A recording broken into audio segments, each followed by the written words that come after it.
ఒకరోజు పాక్షికంగా చెవుడు ఉన్న 4 సంవత్సరాల పిల్లాడు తన జేబులో వాళ్ళ టీచర్ ఉంచిన ఉత్తరంతో ఇంటికి వచ్చాడు. అందులో, మీ అబ్బాయి మితిమీరిన అల్లరి చేస్తాడు, చదువు ఎంత చెప్పినా ఏమాత్రం అతని బుర్రకెక్కడం లేదు, మా పాఠశాలలో అతనిని ఇక కొనసాగించలేము అని అతని క్లాస్ టీచర్ వ్రాసింది. ఉత్తరం చదివిన అతని తల్లి, నా బిడ్డకు చెవుడు ఉండవచ్చు, కొంచెం అల్లరి ఎక్కువ చేస్తూ హైపర్ యాక్టివ్గా ఉండవచ్చు, కానీ నా బిడ్డ చదువుకు పనికిరాడు అని మీరెలా నిర్ణయించగలరు? నా బిడ్డకు చదువు చెప్పే అదృష్టం మీరు కోల్పోయారు అని ఆ టీచర్ను ఉద్దేశిస్తూ మనసులో అనుకొని, నేటి నుండి నా బిడ్డకు నేనే విద్యాబుద్ధులు నేర్పిస్తాను, ఆ చదువేదో నేనే చెప్పుకుంటాను అని గట్టిగా నిర్ణయించుకుంది ఆ పిల్లాడి తల్లి. కేవలం 3 నెలలు మాత్రమే పాఠశాలకు వెళ్ళి చదువుకుని తరువాత తన విద్యాభ్యాసం అంతా తన తల్లి వద్దనే నేర్చుకొని ఎన్నో కొత్త ఆవిష్కరణలతో ఈ ప్రపంచానికే వెలుగును పంచే గొప్ప వ్యక్తిగా ఎదిగాడు ఆ పిల్లవాడు. ఆ వ్యక్తి మరెవరో కాదు, ప్రపంచ గతిని మార్చివేసిన ఎలక్ట్రిక్ బల్బును మనకు అందించిన థామస్ ఆల్వా ఎడిసన్. మానవ జాతిని ప్రభావితం చేసిన విద్యుత్ బల్బు, ఫోనోగ్రాఫ్ లాంటి అనేక ఉపకరణాలను రూపొందించిన ఒక గొప్ప అమెరికన్ శాస్త్రవేత్త మరియు వ్యాపారవేత్త. ఎడిసన్ అమెరికాలోని ఓహియో రాష్ట్రానికి చెందిన మిలన్ అనే ప్రాంతంలో 1947 ఫిబ్రవరి 11న జన్మించాడు. మిచిగన్ రాష్ట్రంలోని పోర్ట్ హ్యూరాన్ అనే ప్రదేశంలో పెరిగాడు. తండ్రి శామ్యూల్ ఆగ్డెన్ ఎడిసన్, తల్లి నాన్సీ మాథ్యూస్ ఎడిసన్. ఎడిసన్ వీరికి 7వ మరియు చివరి సంతానం. 10 ఏళ్ల వయసు నాటికి ఈయన సొంతంగా ల్యాబొరేటరీ ఏర్పాటు చేసుకొని ప్రయోగాలు చేయటం ప్రారంభించాడు. పేదరికం కారణం చేత ఆర్థికంగా నిలదొక్కుకోవడం కోసం రైళ్లలో న్యూస్ పేపర్లు మరియు స్వీట్లు అమ్మేవాడు. అతి చిన్న వయసులోనే టెలిగ్రాఫ్ నమూనా యంత్రాన్ని తయారు చేశాడు.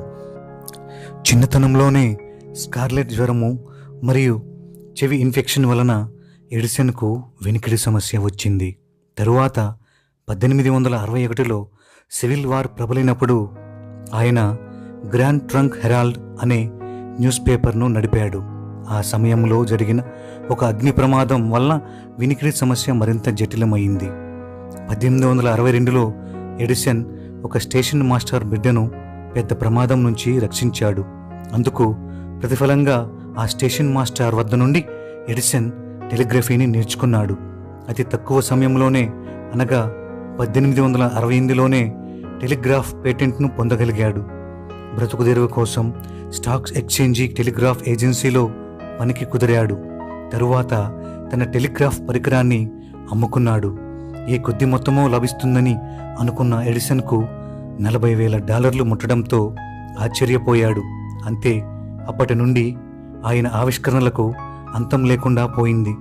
1871 డిసెంబర్ 25న 24 సంవత్సరాల వయసులో మ్యారీ స్టిల్వెల్తో వివాహం జరిగింది.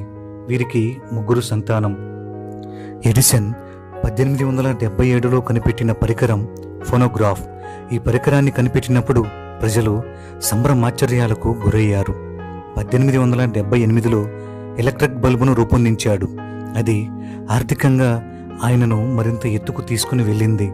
థర్మో అయానిక్ ఎమిషన్ గురించి కూడా అదే సమయంలో ఎడిసన్ వెల్లడించాడు.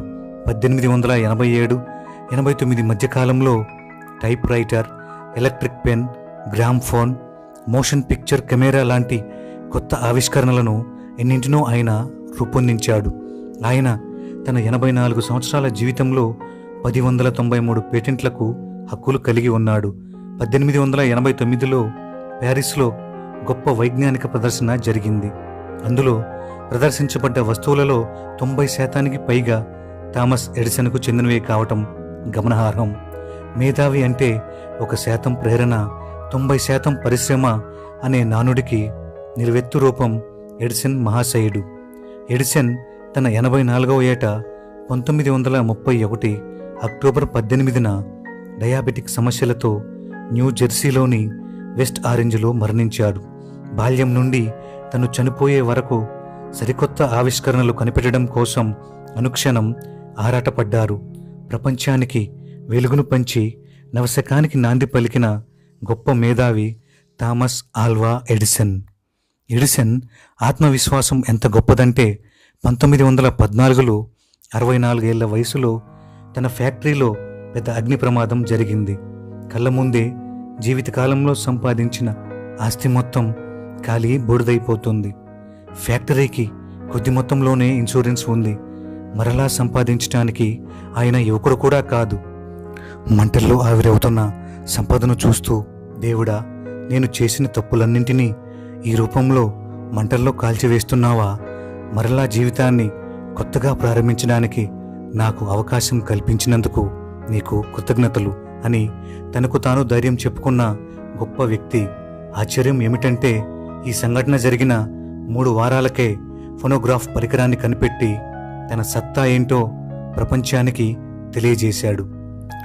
ఈరోజు మనం విరివిగా వాడుతున్న క్యాండిసెంట్ విద్యుత్ బల్బును కనిపెట్టడానికి ఎడిసన్ 10,000 సార్లు విఫలయత్నం చేశారు. దాని నుంచి ఏం నేర్చుకున్నారు అని అడిగితే 10,000 సార్లు బల్బును ఎలా తయారు చేయకూడదో నేర్చుకున్నాను. విఫలమైన ప్రతిసారి నా ఓర్పును, సహనాన్ని రెట్టింపు చేసుకున్నాను అని నిజాన్ని నిర్భయంగా చెప్పిన మార్గదర్శకుడు థామస్ ఆల్వా ఎడిసన్. అలాంటి మహనీయుని కృషిని స్మరించుకోవటం నిజంగా మనందరి అదృష్టం. ఈ వీడియో మీకు నచ్చిందని భావిస్తున్నాను. ఈ వీడియో కనుక మీకు నచ్చినట్లయితే లైక్ చేయండి, షేర్ చేయండి. మరీ ముఖ్యంగా ఈ ఛానల్ను సబ్స్క్రైబ్ చేసుకోండి. సబ్స్క్రైబ్ బటన్ పక్కనే ఉన్నటువంటి బెల్ ఐకాన్ను యాక్టివేట్ చేసుకోవడం ద్వారా నేను చేసే ప్రతి వీడియో మీకు నోటిఫికేషన్ రూపంలో వస్తుంది. మరో వీడియోలో మళ్ళీ కలుసుకుందాం. అప్పటి వరకు సెలవు.